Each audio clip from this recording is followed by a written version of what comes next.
Madilim pa ang kalangitan sa Sariaya, Quezon. Isang manipis na ulap-usok ang nakabitin sa pagitan ng mga puno ng niyog na basa pa sa hamog. Si Mang Cardo, isang matandang magsasaka na maagang gumigising para manguha ng tuba, ay biglang natigilan. May kakaibang amoy. Hindi ito amoy ng lupa, ni ng nabubulok na halaman. Isang amoy na tumatago sa ilong, malansa, at mainit-init, tulad ng laman ng tao na nabubulok sa likod ng mga palumpong. Sa di kalayuan, natanaw niya ang isang malaking sako ng arina, kulay abo at medyo namimintog. Nag-uumpukan ang mga itim na langaw sa ibabaw nito. Nang abutin niya ng kanyang patpat ang sako, naramdaman niyang may tumamang matigas at malamig mula sa loob. At kasabay nito, isang kamay ng tao ang lumawit mula sa maliit na butas ng sako. Ang sigaw ni Mang Cardo ay bumasag sa katahimikan ng umaga. Diyos ko po! Sa loob lamang ng ilang minuto, ang buong baryo ng Kanda ay nagimbal, ngunit walang sinuman ang handa sa katotohanang ang bangkay sa loob ng sako ay hindi biktima ng ordinaryong pagnanakaw, kundi katawan ng isang binatang lalaki na wala ng anumang lamang loob. Ang pagsikat ng araw sa Sariaya ay nagbigay ng kulay abo sa kalangitan, na para bang mga sundalong nakahilera ang mga puno ng niyog. Ang tunog ng mga kuliglig at ang patak ng hamog mula sa mga dahon ang tanging musika sa umaga. Ngunit sa araw na iyon, ang katahimikan ay napalitan ng tensyon nang tumakbo si Mang Cardo palabas ng niyugan na putlang-putla ang mukha. May bangkay sa loob ng sako sa may blocking 18, sigaw niya, garalgal ang boses sa takot. Ang mga residenteng naghahanda ng almusal ay agad na binitiwan ang kanilang mga kutsara. Ilang kabinataan ang nagdala ng flashlight at mga pamalo at dali-daling sumunod sa yapak ni Mang Cardo. Ang daan ng lupa, nabasa pa dahil sa ulan kagabi, ay nagpabigat sa kanilang mga hakbang sa pagitan ng mga puno. Ang mabahong amoy ay lalong tumindi. Ayon, bulong ng isang binata, itinuturo ang malaking sakong kulay abo sa ilalim ng isang puno ng niyog. Nag-itiman ang mga langaw sa paligid ng bahagyang bukas na bibig ng sako. Isang residente, si Aling Nita, ang naglakas loob na lumapit at sinundot ito ng patpat. Sa sandaling iyon, napaurong siya. Sos Mariosep. Kamay ng tao. Lahat ay natigilan. Walang nangahas na lumapit pa. Ilang kababaihan na huling dumating ang napahawak sa kanilang mga bibig habang umaatras. May isa na agad na suka. Hindi nagtagal, dumating ang mga pulis mula sa Sariaya. Dalawang opisyal na nakaunipormeng kulay kayumanggi ang agad na naglagay ng police line. Umatras kayo. Walang lalapit, sigaw ng isang pulis. Ang mga cellphone ng mga residente na nakakuha ng video ay agad na kinuha. Ang amoy ng nabubulok na laman na humalo sa amoy ng lupa at niyog ay kumalat sa hangin na nagpahirap sa paghinga ng lahat. Ang team ng Scene of the Crime Operatives, SOCO, mula sa Lucena City ay dumating bandang alas 8 ng umaga. Sila ay nakasuot ng guwantes, maskara, at may dalang forensic camera. Ang pinuno ng team, si Inspector Alfea Reyes, isang batang babae na may matalas na tingin, ay lumuhod sa tabi ng sako. Dahan-dahan niyang binuksan ang plastik gamit ang isang mahabang tiyan. Ang hangin ng umaga ay hinaluan ng nakakaduwal na amoy. Lalaki, mga nasa 30 anyos, anya, ang boses ay kalmado sa kabila ng lahat. Pero tingnan ninyo ito. Itinuro ni Alfea ang dibdib ng biktima. May isang mahabang tahi, malinis na parang gawa ng isang siruhano. Lahat ay natahimik. Ang tahi ay hindi mula sa ordinaryong sugat na gawa ng patalim, kundi isang malinis na hiwa na mayroong medikal na pamamaraan. Isang miyembro ang bumulong, baka biktima ng aksidente at inoperahan? Umiling si Alfea. Kung inoperahan, bakit itinapon sa niyugan? Sa paligid ng lokasyon, walang nakitang bakas ng dugo, walang senyales ng paglalaban, tanging isang bakas ng gulong ng sasakyan na papalabas ng taniman. Lumuhod si Alfea at kinunan ng litrato ang bakas. Hindi ito bigla ang pagpatay. Dinala ang bangkay dito para itapon. Nang buhati ng mga petugas ang sako papunta sa stretcher, napunit ang isang dulo nito. Nakita ang maputlang balat at ang bahagi ng dibdib ng biktima na walang laman sa loob. Walang puso. Walang baga. Isang batang pulis ang halos mabitawan ang kanyang flashlight dahil sa gulat. Tinitigan siya ni Alfea ng malamig. Kumakalma ka. Itala ang bawat detalye. hindi ito basta-bastang pagpatay. Samantala, sa labas ng police line, daan-daang residente na ang nagkukumpulan. Ang mga bulungan ay nagsimula ng maging mga haka-haka. Kinuha daw ang mga organ, bulong ng isang ginang. Baka biktima ng bentahan ng bato, sagot naman ng isa. Habang tumatagal, lalong nagiging ligaw ang mga balita. Sa loob ng wala pang isang oras, ang video ng sako at ang kwento tungkol sa mabahong amoy ay kumalat na sa mga group chat ng mga kalapit na barangay. Pagsapit ng 10:00, dumating na ang sasakyan ng punerarya. Inilagay ng mga petugas ang sako sa isang malaking itim na body bag. Tahimik na nakatayo si Althea, pinagmamasdan ang lupang minarkahan na ngayon ng maliliit na numero. Huwag burahin ang bakas ng gulong. Kumuha ng sample ng lupa at mga dahon, utos niya. Alam niyang ang mga detalyeng iyon ang magiging susi sa paglutas ng kaso. Nang matapos ang lahat, bumalik sa katahimikan ang nyugan. Tanging ang amoy ng kemikal mula sa luminol at ang naiwang amoy ng kamatayan ang natira. Si Mang Cardo, ang unang nakakita, ay nakaupo sa isang tuod. Nanginginig pa rin ako. Kung hindi ako dumaan doon kanina, baka hindi natagpuan ang sako, mahinang sabi niya. Pero bakit may taong ganito kasama? Tumingin sa kanya si Althea at sumagot ng maikli, dahil ang tao, minsan mas malamig pa kaysa sa bangkay na iyan. At mula sa sandaling iyon, nagsimula ang isang malaking investigasyon na magbubunyag sa isang madilim na network na nagbebenta ng katawan ng tao na parang mga kalakal. Nang hapong iyon, ang katawan ng lalaking walang pagkakakilanlan ay nasa forensic laboratory na ng AE sa Camp Crame. Ang malamig na silid at ang amoy ng formalin ay tumatago sa mga maskara. Ang puting ilaw ng neon ay matatag na nagniningning sa ibabaw ng mesang metal. Sa paligid nito, 3 tao ang tahimik na nakatayo, si Coronel David Santos, ang hepe ng SID, si Inspector Althea Reyes, at ang forensic pathologist na si Eve. Jose de los Reyes. Simulan na, maikling utos ni Coronel Santos. Ang video camera ay binuksan, bawat segundo ay itinatala. Dahan-dahang binuksan ni Izzy de los Reyes ang itim na body bag. Ang katawan ay naninigas. Ang balat nito ay maputla at kulay abo. Malinaw na nakikita ang mahabang tahi mula dibdib hanggang tiyan. Hindi ito sugat, sabi ni Izzy de los Reyes habang inaayos ang ilaw. Malinis ang pagkakahiwa. Tumpak. Kumuha siya ng scalpel, sinuri ang balat, at itinuro ang bahaging walang laman sa dibdib. Nawawala ang mga vital organs. Puso, baga, 2 bato at bahagi ng atay. Lahat ay kinuha gamit ang medikal na pamamaraan. Napalunok si Althea. Garalgal ang kanyang boses.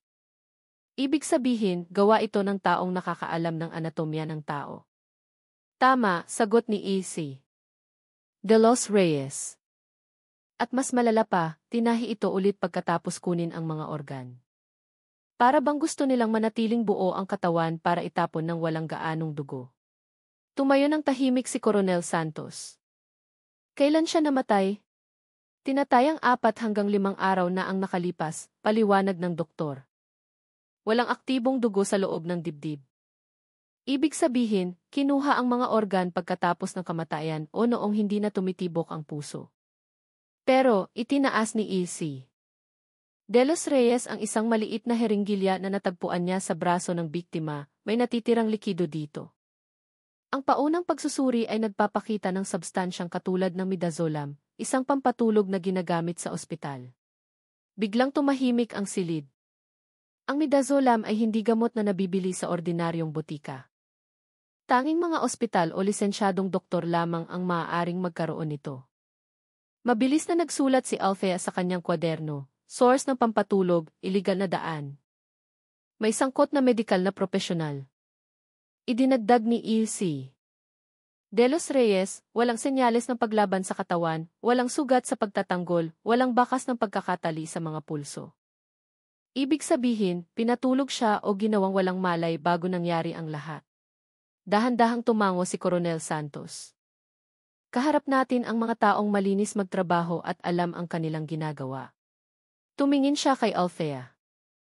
Makipag-ugnayan sa lab. Kumuha ng sample ng dugo, tissue at buhok. Gusto kong makuha ang resulta ng toxicology bukas ng umaga. Nang isara nila muli ang body bag, nanatiling nakatayo si Althea. Ang kanyang mga mata ay nakatitig sa malinis na tahi sa dibdib ng biktima. Ang linya ay tuwid na parang bakal. Isang pirma ng malamig na kasanayan ng isang taong dating humawak ng scalpel. Kung ganito ang paraan, bulong ni Althea sa sarili, hindi ito pagpatay. Isa itong pag-aani. Kinagabihan, sa meeting room ng SID, ang whiteboard ay puno ng mga larawan at paunang datos. Isang timeline ang iginuhit, pagkatuklas ng bangkay, lokasyon ng pagtatapon, resulta ng forensic, posibleng motibo. Tumayo si Coronel Santos sa harap ng malaking mesa. Ang kanyang boses ay kalmado ngunit matalas. Ituring natin itong hindi ordinaryong pagpatay. Ito ay isang network ng pagkuha ng organ. Mayroon silang access sa pampatulog, mga medikal na kagamitan, at transportasyon. Hanapin ang sinumang nawawala sa loob ng huling linggo sa paligid ng Metro Manila at kalapit na probinsya. Sumagot ang isang intel officer, si Sargento Marco Cruz. Sir, nitong mga nakaraang linggo, may mga balita tungkol sa nawawalang mga manggagawa sa pabrika, pero hindi pa formal na nagre-report ang kanilang mga pamilya. Subaybayan ang lahat ng ulat. Huwag maghintay, putol ni Coronel Santos. At isa pa, kailangan natin ang pagkakakilanlan ng biktima sa lalong madaling panahon. Ipadala ang fingerprint sa National Database ng PhilSys. Kung hindi tumugma, gagamitin natin ang UIH. Idinagdag ni Althea, gusto ko ring makakuha ng data ng mga gamot na pampatulog na umiikot sa Maynila. Sino mang bumili ng midazolam ng walang permiso, hahabulin natin. Tinitigan siya ni Coronel Santos sandali at tumango.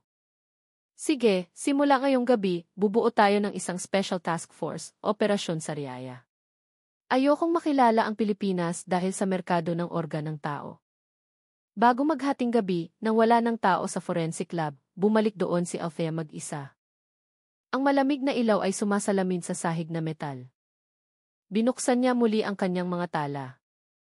Lalaki, mga 30 anyos. Walang tatoo, walang panlabas na sugat, tanging bakas ng operasyon at iniksyon. Kinunan niya ng litrato ang kalahating naagnas na mukha ng biktima at dahan-dahang isinara ang body bag. Sa kanyang isipan, bumulong siya, sino ka talaga? At sino ang nag-isip na ang katawan mo ay isang kalakal lamang? Ang ugong ng malamig na imbakan ay marahan, ngunit sa pandinig ni Althea, ito ay parang huling hininga ng katarungang kailangan niyang buhayin muli. Kinabukasan ng umaga, ang silid ng identifikasyon ng A Crime Lab ay puno ng ingay ng mga makina at monitor. Sa gitna ng silid, ang larawan ng mukha ng binatang lalaki na walang pagkakakilanlan ay nakapaskil ng malaki. Tumayo si Inspector Alver Reyes sa harap ng screen. Ang kanyang daliri ay pinindot ang search button sa National Database ng PhilSys. Ilang segundo lang, ipinakita ng screen ang malamig na mga salita, walang natagpo ang tugma. Ulitin mo, gamitin ang fingerprint mula sa kanang kamay, utos niya. Sinubukan muli ng operator, ngunit pareho ang resulta. Walang data, walang pangalan. Para bang ang lalaki ay hindi kailanman nairehistro bilang isang mamamayan. Pumasok si Coronel David Santos na may dalang kape. Wala pa rin, Inspektor. Sira ang bahagi ng fingerprints, sir. Siguro dahil sa pagkaagnas. Pero kakaiba pa rin. Walang kahit isang tugma sa database natin. Inilapag ni Coronel Santos ang tasa. Kung gayon, kailangan nating humanap ng ibang paraan. Gamitin ang National Database. Baka hindi siya taga rito. Pagkalipas ng 3 oras, dumating ang resulta mula sa headquarters sa Maynila. Blanko pa rin. Ang ehhe ng biktima ay hindi pa naitala kailanman. Natahimik ang lahat sa silid. Sa labas, unti-unting bumuhos ang ulan, binabasa ang bakura ng istasyon ng pulis. Muling tinitigan ni Althea ang larawan ng biktima. Bata pa ang kanyang mukha, kayumanggi ang balat at maikli ang gupit. Walang tatoo, walang lumang peklat, tanging isang itim na rubber wristband sa kanyang pulso. Manggagawa ito, bulong niya. Tingnan ninyo ang kanyang mga kamay, magaspang pero malinis. Hindi siya kriminal. Tumingin sa kanya si Coronel Santos. Kung ganoon, maaaring manggagawa sa pabrika, contractual o dayo. Subukang makipag-ugnayan sa dole. Baka may ulat ng nawawalang empleyado. Samantala, pumasok si Sargento Marco Cruz na nagmamadali, may dalang mga dokumento. Sir, nagtanong na kami sa lahat ng ospital at klinika sa paligid ng Maynila, Laguna at Quezon. Walang ulat ng pasyenteng may ganitong klase ng tahi sa operasyon. Ngunit binuksan niya ang isang printout. May isa pa. Sa dugo ng biktima, natagpuan ang bakas ng pampatulog na kapareho ng ginagamit sa ilang hindi lisensyadong klinika sa Tondo.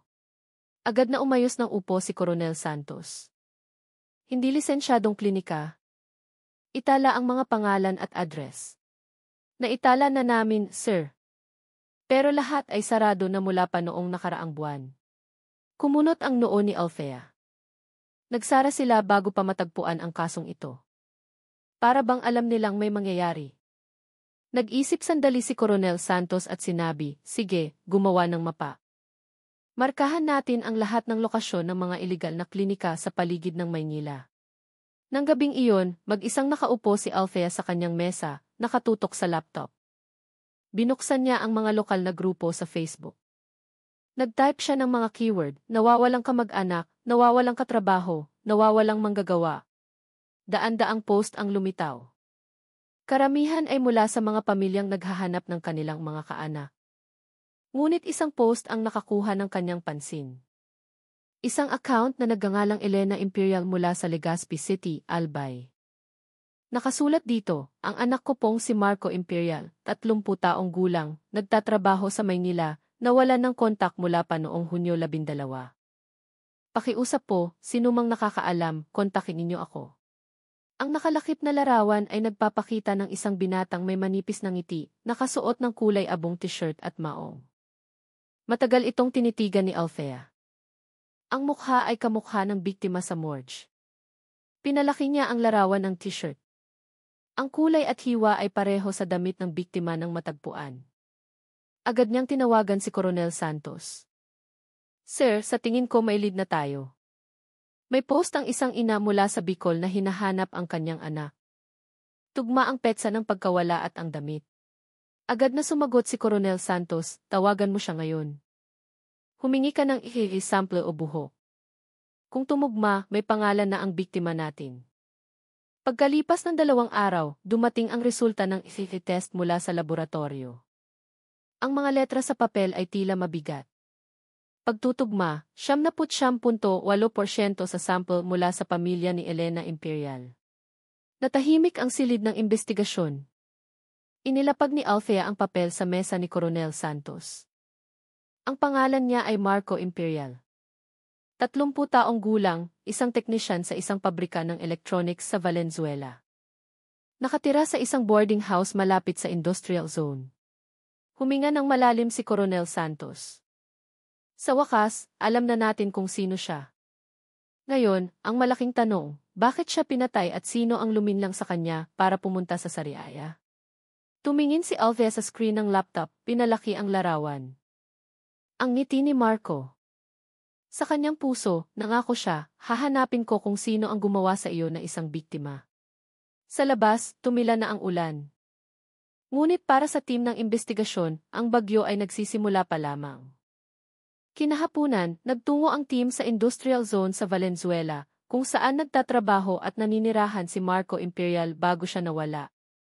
Ang hilera ng mga boarding house na gawa sa kahoy ay dikit-dikit.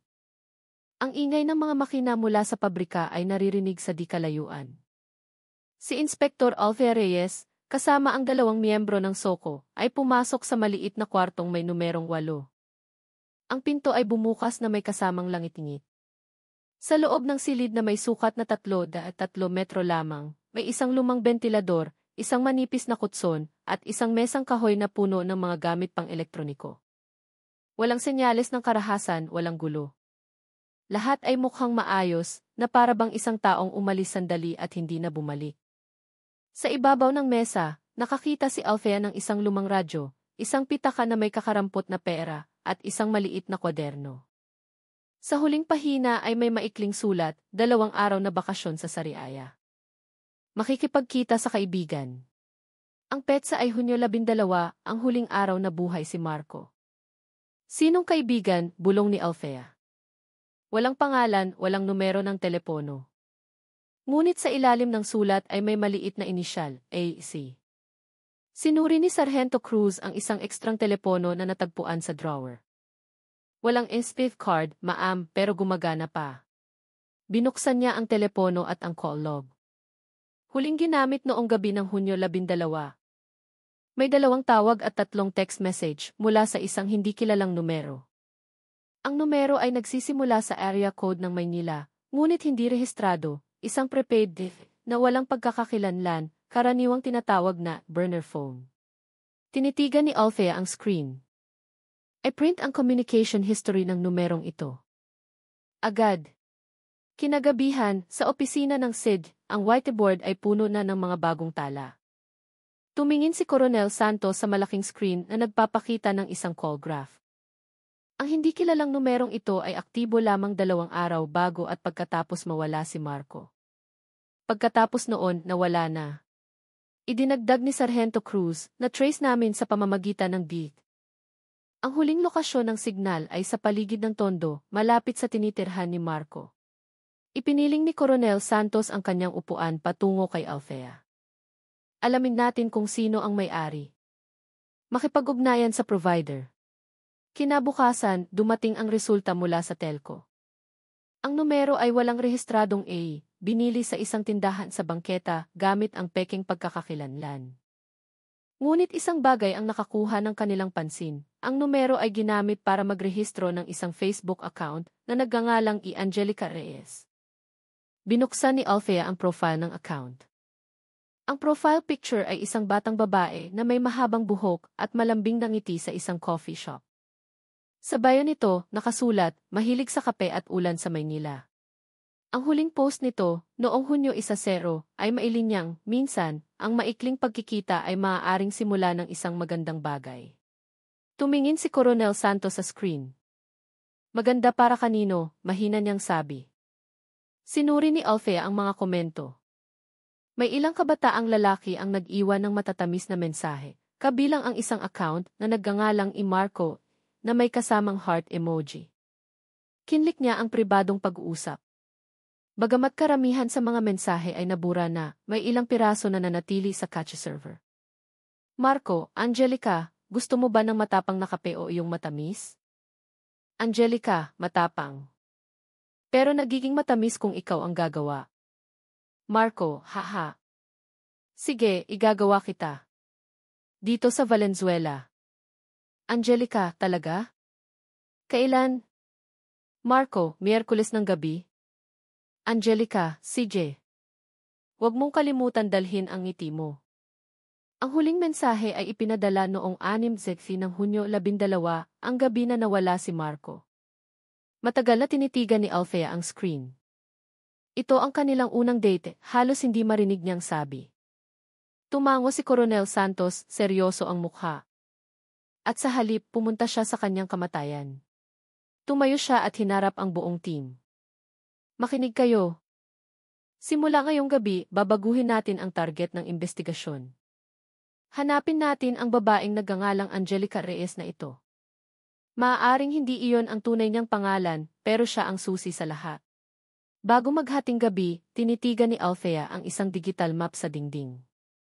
Isang pulang tuldok ang nagmamarka sa huling signal ng burner phone na ginamit ni Angelica sa gilid ng lungsod, malapit sa isang lugar kung saan maraming paupahang bahay at motel na walang maayos na talaan ng mga bisita.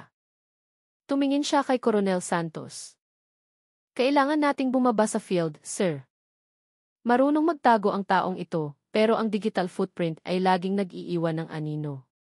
Tumango si Coronel Santos. Sige, bukas ng umaga, bumuo tayo ng field team. At Althea, huwag kang magtitiwala sa ngiti ng sinumang makikilala mo sa social media. Umiti ng bahagya si Althea, ngunit nanatiling malamig ang kanyang mga mata. Sa kanyang isipan, ang anino ng mukha ng babaeng nagngangalang Angelica Reyes ay paulit-ulit na umiikot, isang malambing na ngiti sa screen, ngunit sa likod nito, marahil ay mga kamay na humahawak ng scalpel. Kinabukasan ng umaga, mahalumigmig pa ang hangin sa Maynila nang dumating ang team ng investigasyon sa isang lugar sa Pasay. Isang maliit na eskinita sa likod ng isang lumang terminal ng bus ang nagdala sa kanila sa isang hilera ng murang mga inn. Isa na rito ang Sempakain na mukhang tahimik at may kupas na karatulang kahoy sa harap ng pinto. Ipinakita ni Inspektor Alfea Reyes ang larawan sa kanyang telepono sa receptionist, isang babaeng nasa katanghalian ang edad. Inay, nakita niyo na po ba ang babaeng ito? Nag-check-in noong bandang Hunyo 12, kasama ang isang binatang lalaki. Tinitigan ng receptionist ang screen, kumunot ang noo. Ah! Naaalala ko sila. Gabi sila dumating. Yung babae ang kausap ko, napakabait. Yung lalaki parang lasing o nahihilo. Inaalalayan siya papunta sa kwarto numero 3. Mabilis na nagtala si Alfea. Nag-iwan po ba siya ng V? Ng lalaki ang iniwan niya. Nagtaka nga ako, pero sabi niya, lasing po ang kasama ko, ibabalik ko na lang mamaya. Pagkatapos noon, lumabas sila bandang 9:00 ng gabi. Hila-hila yung lalaki papasakay sa isang kulay abong sasakyan. Akala ko magkasintahan lang. Ang mga salita ng babae ay nanatili sa hangin. Tumingin si Alfea kay Coronel David Santos na nakatayo sa isang sulok. Kulay abong sasakyan. Isang silver na Toyota Innova. Naalala ko kasi medyo tagilid ang pagkakapark sa harap ng pinto, sagot ng receptionist. Agad na humingi ng permiso ang team para suriin ang TV recording ng inn. Umugong ang lumang makina bago lumabas ang isang itim at puting video. Nanginginig ang imahe, ngunit sapat na para makita. 7:12. Pumasok si Marco at isang babaeng may mahabang buhok sa lobby. Ang babae ay nakasuot ng sombrero at face mask, ngunit hindi maitatago ang talas ng kanyang mga mata. Pumasok sila sa kwarto numero 3. Ilang minuto lang, nakita ng kamera ang isa pang eksena, 2 tao ang lumabas. Akay-akay ng babae si Marco na mukhang nanghihina. Sa labas, may isang taong naghihintay malapit sa silver na Innova. Ang ilaw ay nagpakita ng anino ng isang braso na may maliit na tattoo sa kaliwang pulso. Tumingin si Coronel Santos sa screen nang walang imik.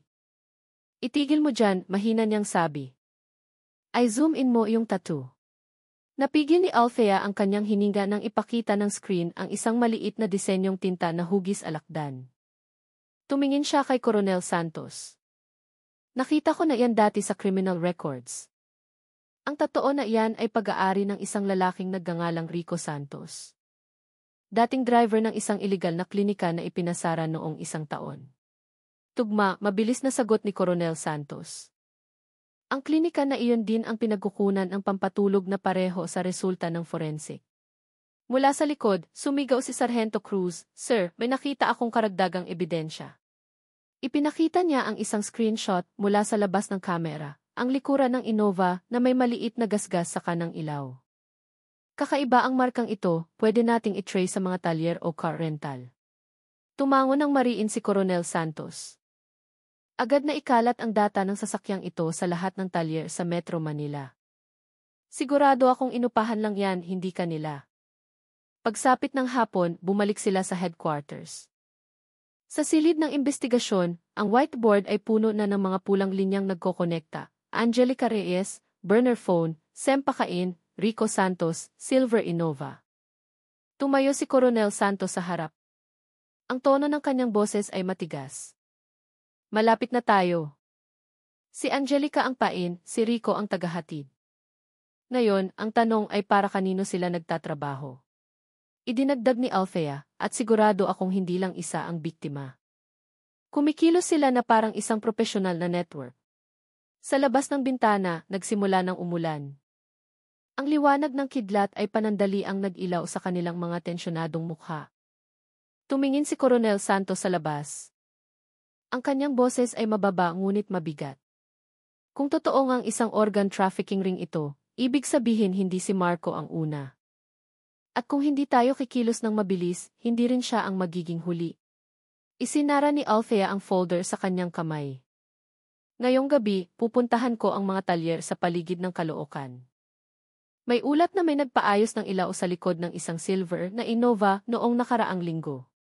Tumingin sa kanya si Coronel Santos, nagbigay ng senyas. Magdala ka ng team, huwag kang mag-isa. Hindi natin alam kung sino ang nagmamanman. Tumango si Althea, malamig ang mga mata. Sa kanyang isipan, alam niyang ang mga bakas ni na Angelica at ng lalaking may tatoo ay nagsisimula ng maglaho. Ngunit hanggat may anino sa recording, may pag-asa pa ring mahila ang katotohanan mula sa kadiliman. At ng gabing iyon sa Maynila na nagsisimula ng lunuri ng ulan, ang investigasyon ay naging isang pagtugis sa isang network ng kamatayan na nagtatago sa likod ng ngiti ng isang babae. Kinahapunan, nagtungo ang team na pinamumunuan ni Inspector Althea Reyes sa isang talyer sa Caloocan. Ang talyer, na tinawag na Kipratama Motor, ay isang maliit na lugar na napapalibutan ng amoy ng langis at tunog ng martilyo. Isang matandang lalaki na may kupas na sombrero ang sumalubong sa kanila na may pagtataka. Ipinakita ni Althea ang larawan mula sa kikis ng Toyota Innova na may gasgas sa likurang ilaw. Tay, may nagpaayos po ba ng ganitong sasakyan dito? Matagal na tinitigan ng lalaki ang larawan at dahan-dahang tumango. Iha. Bandang kalagitnaan ng Hunyo, isang binata ang dumating gabi na. Sabi niya, nabasag daw ang ilaw sa likod dahil tumama sa sanga. Nagmamadali siyang magpagawa, nagbayad ng cash, at umalis agad ng walang maraming tanong. Lumapit si Althea. Naalala niyo po ba ang mukha niya? Kinamot ng lalaki ang ulo. Medyo matangkad. Maikli ang buhok at may maliit na tatoo sa kaliwang kamay. Parang takot na mahuli. Tumingin si Althea sa kanyang kasama, si Sargento Cruz. Itala ang petsa at oras. Malamang si Rico Santos ito. Nagtanong siyang muli, pribadong sasakyan po ba yon? Umiling ang matanda. Hindi, iha. Rental yon. May maliit pang sticker ng Prime Rent a Car sa likurang bintana. Walang pag-aalinlangan, nagmadali ang team papunta sa opisina ng car rental sa Quezon City. Ang may-ari, si G. Arman, ay mukhang kinakabahan nang ipakita nila ang larawan ng sasakyan. Ma'am. Nirentahan yan noong Hunyo 12, pero hindi Rico ang pangalan sa kontrata. Ginamit niya ang isang AE na may pangalang Leonardo Casim.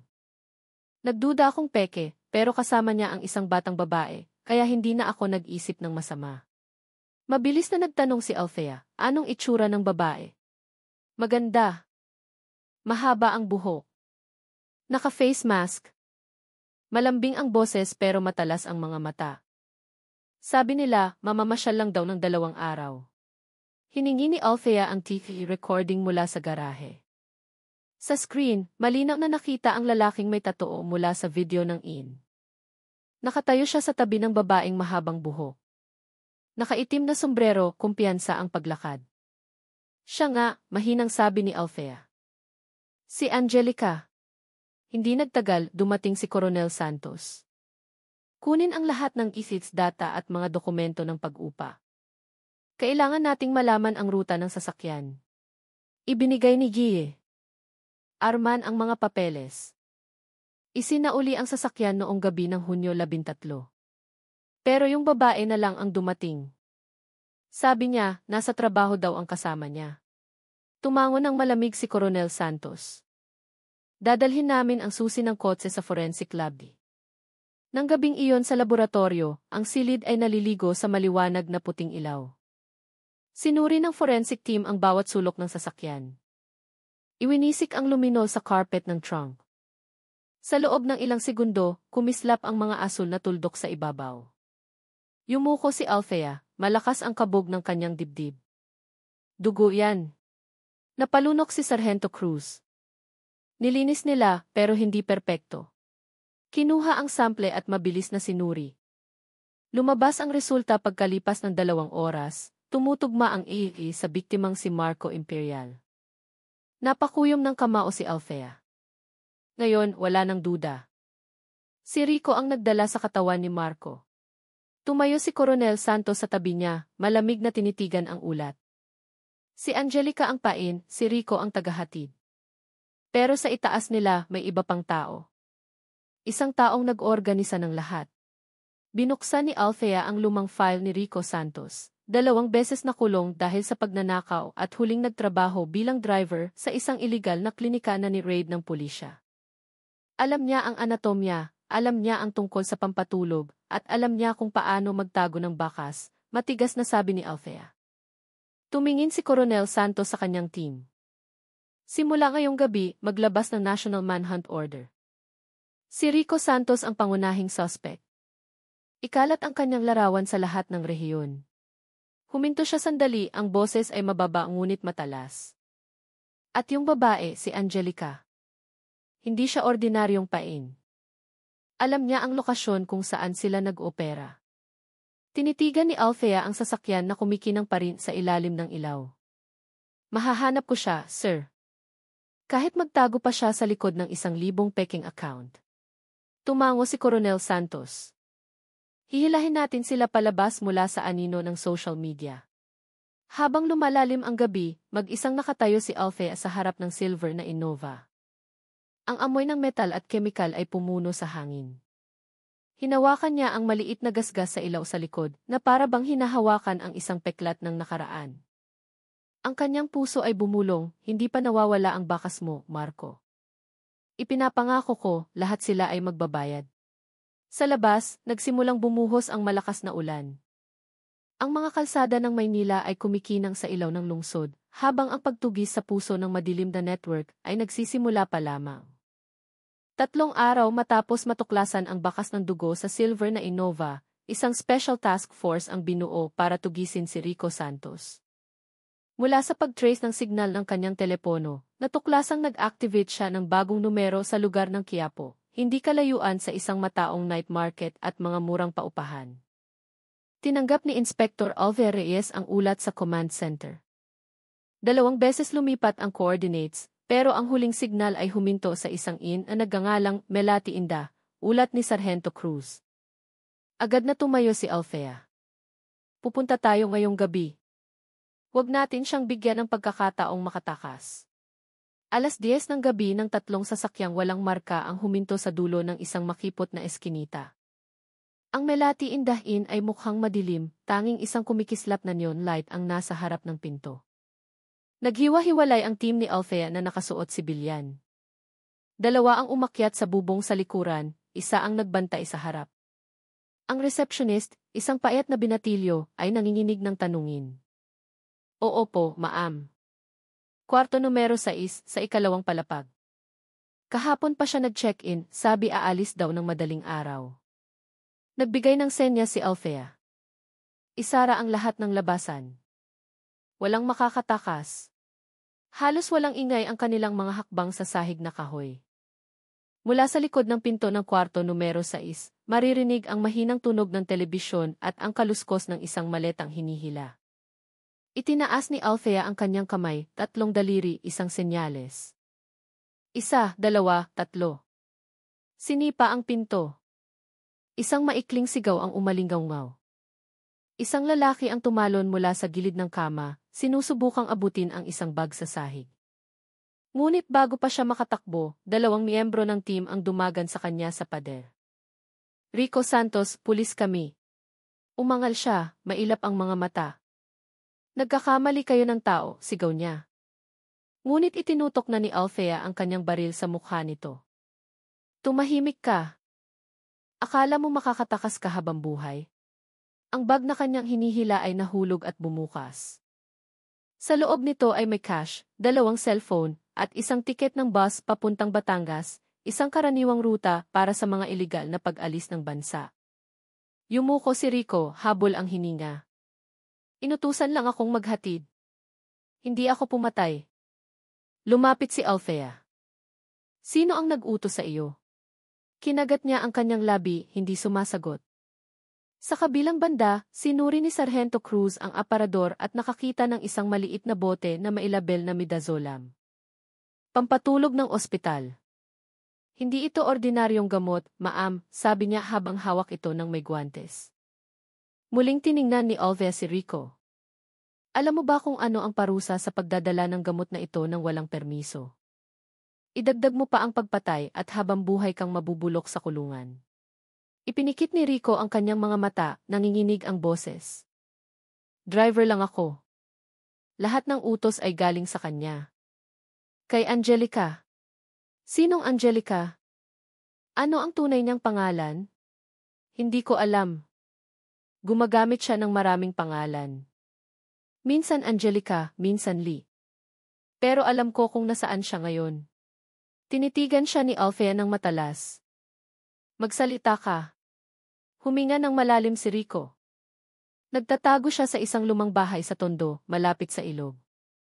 Pero may ibang tao doon, isang dayuhan na nag-organisa ng lahat. Agad na tinawagan ni Althea ang headquarters.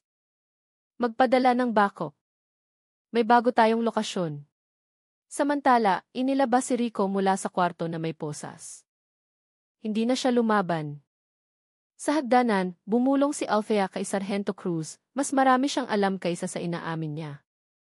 Siguraduhing makumpiska lahat ng data niya.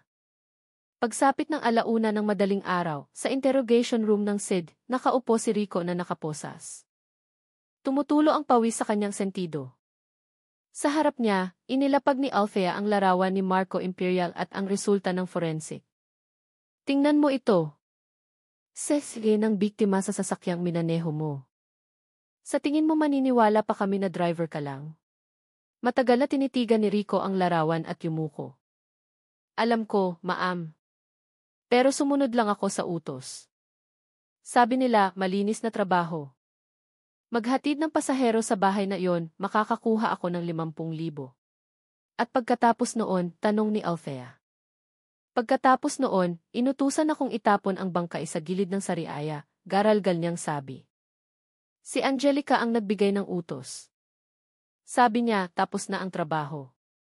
Ipinikot ni Althea ang ballpen sa kanyang mga daliri.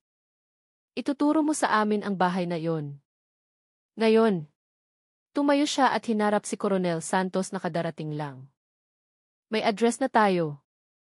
Tondo, malapit sa ilog. Kung suswertehin, mahuhuli natin sila ngayong gabi. Tumango si Coronel Santos. Ihanda ang tactical team. Huwag silang bigyan ng pagkakataong magbura ng ebidensya. Umuulan pa rin sa Maynila nang humarurot ang konvoy ng pulisya sa gabi. Sa likurang upuan, tahimik na nakaupo si Rico. Ang kanyang mukha ay putla. Sa basang bintana, ang mga ilaw ng lungsod ay sumasalamin na parang mga piraso ng liwanag.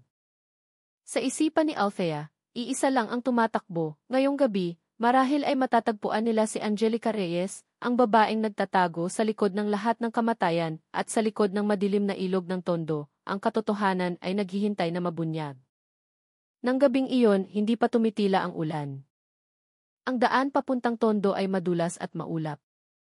Tanging ang mga ilaw ng lungsod mula sa malayo ang sumasalamin sa ibabaw ng ilog. Dahan-dahang gumalaw ang konvoy ng mga pulis, tinahak ang makipot na eskinita na halos lunod na sa baha. Nakaupo si Inspector Althea Reyes sa harap, ang kanyang mga mata ay hindi inaalis sa digital map. Nandito ang lokasyon mula sa sinabi ni Rico, sabi niya, itinuturo ang isang pulang tuldok. Isang lumang bahay na gawa sa kahoy sa tabi ng ilog. Mukhang tahimik, ngunit may kuryente mula sa isang generator. Sa likod, nakaupo si Rico na nakaposas, putla ang mukha. Sinabi ko na, binabantayan ang lugar na iyan ng 2 lalaki, at may isang puti na tinatawag nilang doktor, nanginginig niyang sabi. Tinitigan siya ng matalas ni Coronel Santos, ang commander ng operasyon. Kung nagsisinungaling ka, malalaman namin. Yumuko si Rico. Hindi ako maglalakas loob, sir.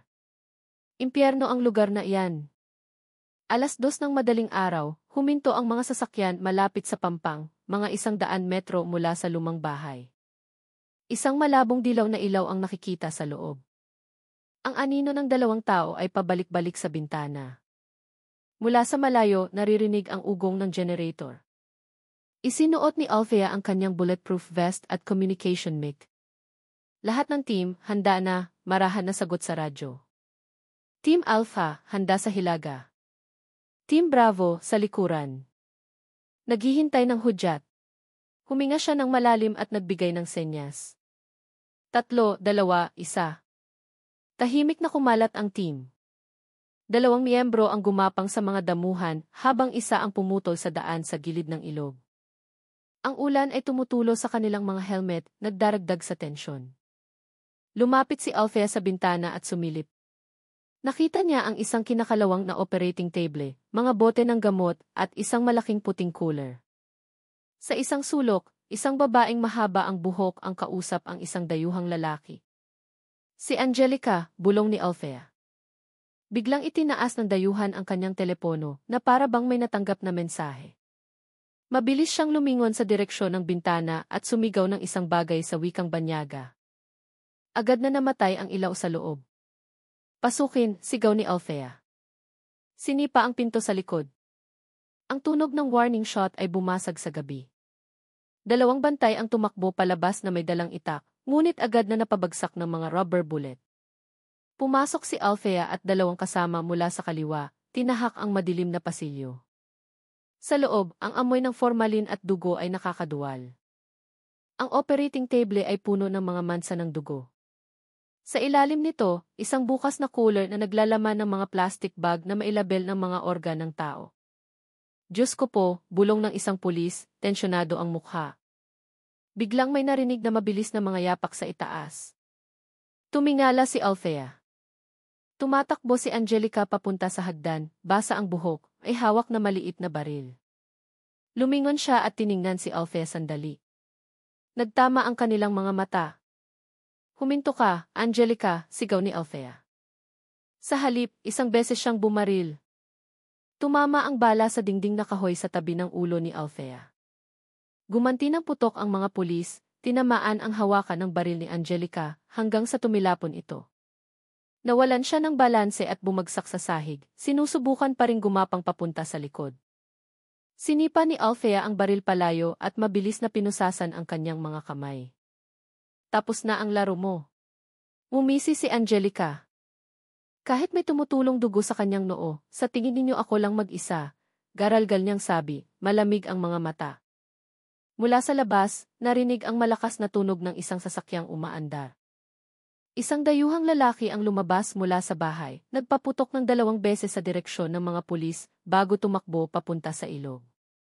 Hulihin siya ng buhay, sigaw ni Coronel Santos. 3 pulis ang humabol. Ang sasakyang ginamit ng lalaki ay bumaon sa putik. Sinubukan niyang tumakas papunta sa isang maliit na bangka sa pampang. Ngunit bago pa niya mapaandar ang makina, isang rubber bullet ang tumama sa kanyang balikat. Bumagsak siya sa putikan, sumisigaw sa sakit. Anong pangalan mo? Sigaw ni Coronel Santos. Peter Novak, daing ng lalaki. Pagkalipas ng ilang sandali, ang bahay sa tabi ng ilog ay napuno na ng police line. Sa sala, ang mga cooler, bote ng pampatulog, at isang tumpok ng dolyar ay sinigurado. Nakaupo si Angelica sa isang upuan na nakatali, malamig na nakatingin kay Althea. Ilan na ang biktima ninyo? Matalas na tanong ni Althea. Yumuko si Angelica, umiti ng manipis. Sapat na para kailanganin kami ng mundong ito. Tinitigan siya ni Althea ng matalim. Nagkakamali ka. Hindi kailangan ng mundo ang mga taong tulad ninyo. Sa labas, nagsimula ng magliwanag ang kalangitan. Unti-unting nawala ang ulap sa ilog, ipinapakita ng malinaw ang lumang bahay na kahoy, isang tahimik na saksi sa kadilimang sa wakas ay nabunyag. Ngunit alam ni Althea na kahit natapos na ang operasyon ng gabing iyon, ang digmaan laban sa network ng organ trafficking ay nagsisimula pa lamang. Si Rico Santos at Angelica Reyes ay magkahiwalay na nakaupo sa 2 interrogation room sa SID. Kulay abo pa ang langit ng umagang iyon. Ang natirang ulan ay nag-iwan ng halumigmig sa mga pader na semento. Ang amoy ng matapang na kape at usok ng sigarilyo ay pumuno sa masikip na silid. Sa kabilang panig ng one-way mirror, pinagmamasdan ni Inspector Althea Reyes ang bawat galaw ni Angelica sa monitor. Mukhang kalmado si Angelica, walang ekspresyon ang kanyang mukha, na para bang hindi siya ang babaeng kahuli lang sa isang bahay na imbakan ng organ ng tao. Nakatali ang kanyang mga kamay, ngunit nananatiling matalas ang kanyang mga mata, na parang sinusukat kung sino ang nasa harap niya. Pumasok si Althea at marahang isinara ang pinto. Alam mo kung bakit ka nandito, patag niyang tanong. Umisi si Angelica. May ebidensya na kayo, di ba? Dugo sa kotse, bahay sa tabi ng ilog, dolyar sa freezer. Kaya para saan pa ito? Tinitigan siya ni Althea ng malamig. Gusto kong malaman kung gaano karaming biktima ang pinatay ninyo. Tumawa ng bahagya si Angelica. Sa tingin mo binibilang ko? Dumarating sila, umaalis. May mga binabayaran, may mga hindi na umuuwi. At si Marco Imperial? Nilinlang mo siya gamit ang peking account. Pinainom mo ng may pampatulog at dinala ang katawan niya sa bahay na iyon. Lumapit si Althea, tumaas ang boses. Para saan? Para ibenta. Tumingin ng diretso sa kanya si Angelica, na wala ang ngiti. Hindi mo naiintindihan, Inspektor. Sa mundong ito, mas mahalaga ang katawan ng tao kaysa ginto. Mga organ, dugo, kahit buto, lahat may bumibili. Tinutugunan lang namin ang pangangailangan. Napakuyom ng kamao si Althea. Pangangailangang sinasagot ninyo ng buhay ng tao. Yumuko si Angelica at bumulong, hindi kami pumapatay. Ginagamit lang namin ang mga hindi nakapakipakinabang sa mundo. Biglang napatayo si Althea dahil sa sinabi nito, malakas na umusog ang upuan. Hindi ka pakipakinabang. Nagtatrabaho si Marco araw-araw, nagpapadala ng pera sa kanyang ina sa probinsya. Namuhay siya ng matapat hanggang sa makilala niya ang isang bulok na babaeng tulad mo. Natahimik si Angelica. Tanging ang tunog ng orasan ang maririnig. Pagkaraan ng ilang segundo, mahina siyang nagsalita, hindi ko ginustong maging ganito. Pero kapag pumasok ka na sa mundong ito, wala nang labasan. Pinatalim ni Althea ang kanyang tingin. Sinong sila? Huminga ng malalim si Angelica. Si Peter Novak. Ang dayuhang nahuli ninyo kagabi. Hindi siya ang utak. Sa itaas niya, may isang tao sa ibang bansa, mula sa Bangkok. Lahat ng utos ay dumarating sa pamamagitan ng encrypted API. Si Novak lang ang nagbabantay sa proseso dito sa Pilipinas. Lumapit si Althea. Mapapatunayan mo ba yan? Dahan-dahang tumango si Angelica. May server sa isang bodega malapit sa bahay. Lahat ng transaksyon doon dumadaan. Kung hindi niya pa sinunog ang lugar, nandyan pa ang data. Mabilis na lumabas ng silid si Althea.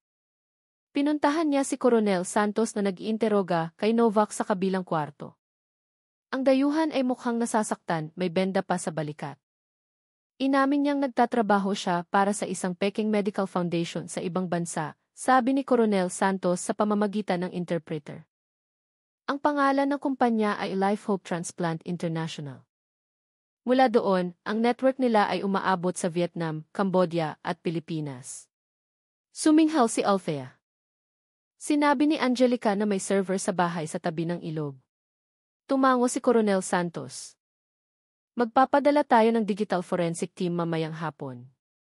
Nang hapong iyon, bumalik ang team sa lokasyon. Mula sa isang maliit na silid sa likod ng bahay, natagpuan nila ang isang maalikabok na itim na server, mahina pa ring gumagana.